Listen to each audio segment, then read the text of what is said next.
Il y a des jeûnes qui affament dans le corps, et d'autres qui nourrissent l'âme. Et puis, il y a ces jeûnes silencieux, ceux que personne ne remarque, ceux où l'estomac est vide, mais où le cœur reste lourd.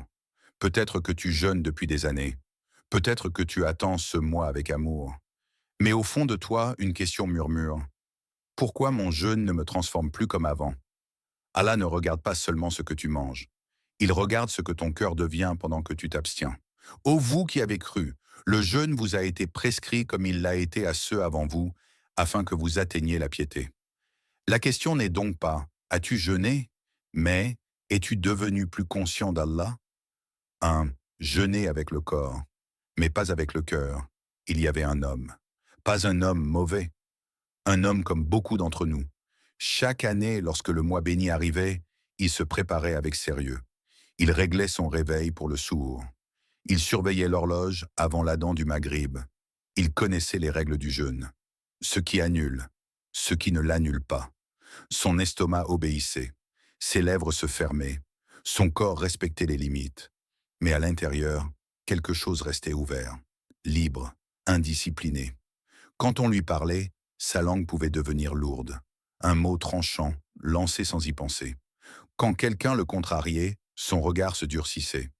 Et quand il se retrouvait seul, loin des regards, son cœur s'éparpillait dans 1000 pensées inutiles. Il jeûnait. Mais il ne se surveillait pas. Un jour, assis dans l'ombre d'une mosquée, un savant le regarda longuement.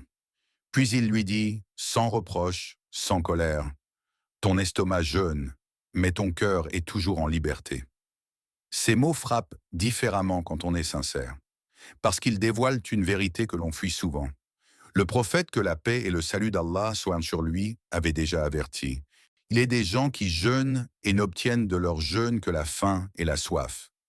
Pas parce qu'Allah est injuste, mais parce que le jeûne n'a jamais été une simple privation physique.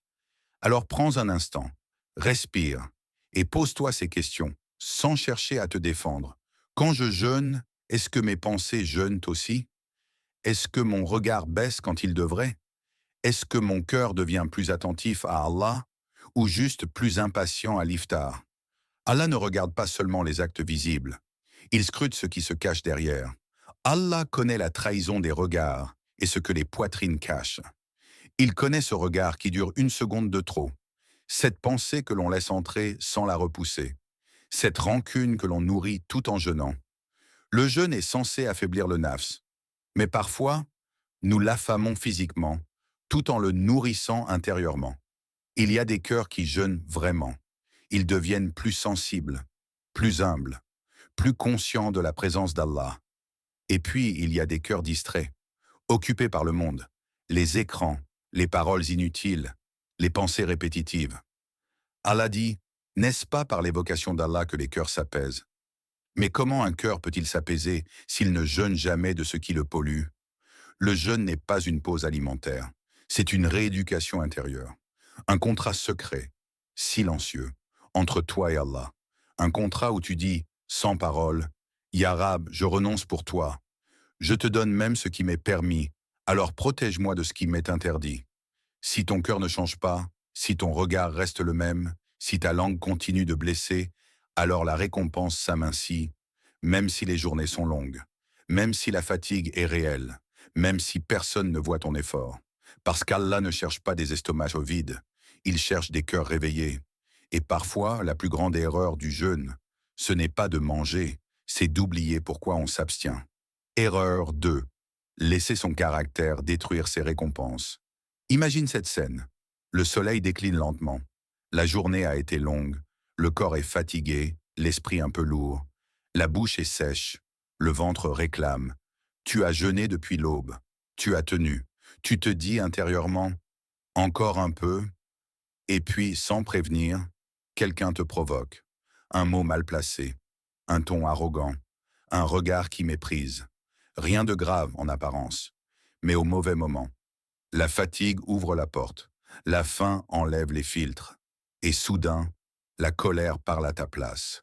Un mot sort, puis un autre, peut-être un cri, peut-être une réponse tranchante. Le silence qui suit est lourd. À l'intérieur, quelque chose se fissure. Le prophète, que la paix et le salut d'Allah soient sur lui, nous avait pourtant prévenu. Lorsque l'un de vous jeûne, qu'il ne profère ni parole obscène ni cri, et si quelqu'un l'insulte ou le combat, qu'il dise « Je jeûne ». Pas pour informer l'autre, mais pour se rappeler à soi-même. Je jeûne, je suis en état de retenue, je suis en état d'élévation, je ne descends pas à ce niveau. Mais soyons honnêtes, combien de fois oublions-nous cette parole au moment crucial? Combien de récompenses s'évaporent à cause d'un instant de colère? Allah nous rappelle une loi spirituelle profonde. Les bonnes actions et les mauvaises ne sont pas pareilles. Repousse le mal par ce qui est meilleur. Le jeûne n'est pas seulement une patience face à la faim, c'est une patience face aux gens, face aux situations, face aux blessures de l'ego. Il y avait un homme pieux. On raconte qu'un jour, pendant qu'il jeûnait, quelqu'un l'insulta publiquement. Les gens attendaient sa réaction. Il sourit simplement et dit « Si ce que tu dis est vrai, qu'Allah me pardonne, et si c'est faux, qu'Allah te pardonne. » Ce jour-là, il n'a rien gagné aux yeux du monde, mais son jeûne, lui, s'est élevé. Chaque insulte retenue pendant le jeûne est une victoire invisible. Personne n'applaudit, personne ne voit. Mais les anges écrivent « Chaque colère étouffée est une lumière déposée dans ton âme. Une lumière qui restera bien après l'Adhan du Maghrib. » Allah dit « Ceux qui dominent leur rage et pardonnent aux gens, Allah aime les bienfaisants. » Le caractère est l'épreuve silencieuse du jeûne. Tu peux fermer ta bouche à la nourriture, tout en laissant ton comportement tout détruire. Alors pose-toi cette question, sans justification. Est-ce que mon jeûne me rend plus doux ou plus irritable? Est-ce que ma famille ressent plus de paix ou plus de tension pendant ce mois? Est-ce que mon jeûne rapproche les gens d'Allah ou les en éloigne à cause de moi? Le prophète, que la paix et le salut d'Allah soient sur lui, a dit « Le meilleur d'entre vous est celui qui a le meilleur comportement. » Pas seulement dans la prière, pas seulement dans la mosquée, mais quand il est fatigué, quand il a faim, quand il est provoqué. Le jeûne est une école du self-control, une école du cœur. Certains en sortent transformés, plus calmes, plus patients, plus lumineux, et d'autres en sortent inchangés, avec le même cœur dur, le même tempérament explosif. Et ce jour-là, sans s'en rendre compte, leurs propres caractères ont mangé leur récompense avant même l'iftar. Erreur 3. Attendre la récompense sans chercher Allah. Il y a des erreurs visibles, et puis il y a celles qui se cachent derrière de bonnes intentions. Celle-ci est silencieuse, subtile, presque respectable. Jeûner, mais jeûner surtout pour ce que l'on va recevoir, pour les hasanats accumulés, pour les portes du paradis évoquées, pour le chiffre rassurant des récompenses. Rien de faux. Mais quelque chose manque, car Allah n'a jamais voulu être une simple destination. Il a voulu être le chemin. Le jeûne devient alors une transaction intérieure.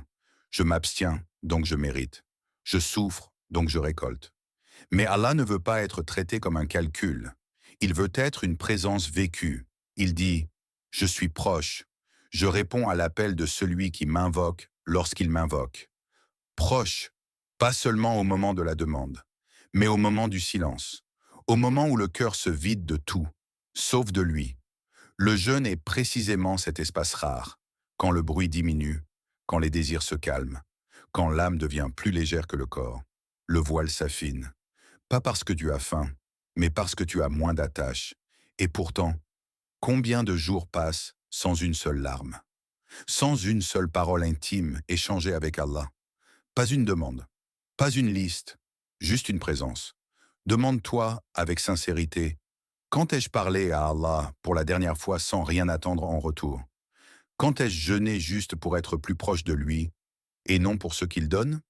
Il y avait un homme pieux qui disait « Je crains le jour où je ferai une adoration sans sentir Allah pendant que je la fais. » Car une adoration vide de présence est une coquille. Elle a la forme, mais pas la lumière. Le prophète, que la paix et le salut d'Allah soient sur lui, a dit « Celui qui ne délaisse pas le mensonge et les mauvaises actions, Allah n'a nul besoin qu'il délaisse sa nourriture et sa boisson. » Ce hadith dérange, parce qu'il nous rappelle que le jeûne n'est pas une fin, c'est un moyen pour purifier l'intention, un moyen pour dépouiller l'âme, un moyen pour se tenir devant Allah, sans masque. Allah dit ailleurs, ils n'ont reçu l'ordre que d'adorer Allah en lui vouant un culte exclusif avec une foi pure. La pureté de l'intention, voilà le vrai enjeu. Jeûnes-tu pour être vu par les anges ou pour être vu par Allah? Car il y a une différence entre espérer le paradis et désirer Allah plus que le paradis. Les pieux disaient, si Allah nous privait du paradis, mais restait avec nous, cela nous suffirait. Le jeûne le plus élevé n'est pas celui qui te fatigue, c'est celui qui t'éveille. Celui où, à l'adhan du Maghrib, tu ressens une tristesse douce. Parce que cette proximité intense va s'atténuer avec la nourriture. Celui où tu te surprends à parler à Allah comme on parle à quelqu'un de très proche. Sans formule, sans peur, sans calcul. Le vrai jeûne, c'est celui où tu ne comptes plus les récompenses.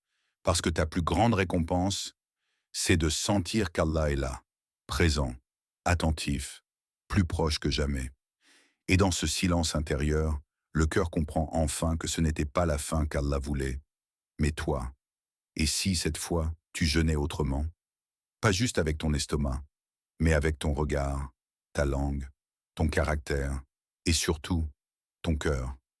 Allah dit, le jour où ni les biens ni les enfants ne seront utiles, sauf celui qui vient à Allah avec un cœur saint. Le jeûne est une invitation, pas une obligation lourde, une invitation à revenir. Revenir à Allah, revenir à toi-même, revenir à un cœur vivant. Peut-être que ce jeûne sera celui qui changera tout.